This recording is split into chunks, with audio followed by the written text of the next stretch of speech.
Bonjour, bienvenue dans Encyclo-Bourse. Aujourd'hui, nous allons parler d'un terme, ou plutôt d'une notion, énormément utilisée dans le domaine boursier. Il s'agit de la notion de tendance. N'importe quelle action ou indice boursier peut suivre une tendance haussière ou baissière. Ces actions ou indices boursiers peuvent être momentanément sans tendance. La notion de tendance est intimement liée à la notion de temps. Une action, par exemple, peut réaliser une performance hebdomadaire de plus 10%, ce qui signifie qu'elle était en tendance haussière sur la semaine, mais être en tendance baissière depuis le début de l'année par exemple.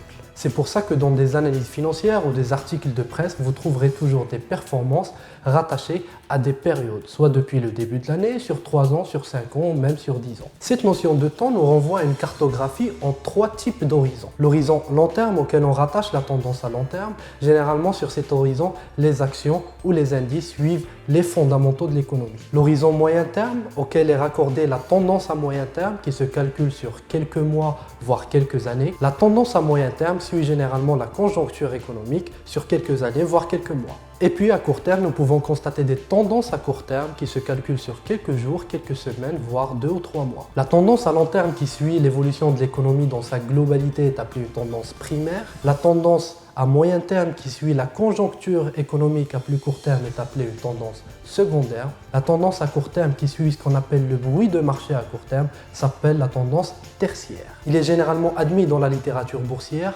qu'une action finit tôt ou tard par suivre l'évolution de ses fondamentaux. En d'autres termes, la tendance secondaire et la tendance tertiaire finissent tôt ou tard par se renverser pour que le titre puisse suivre sa tendance à long terme, sa tendance primaire. C'est pour cela que la tendance primaire est appelée la tendance lourde. Voilà, c'était tout pour ce numéro d'Encyclo Bourse consacré au phénomène de tendance boursière.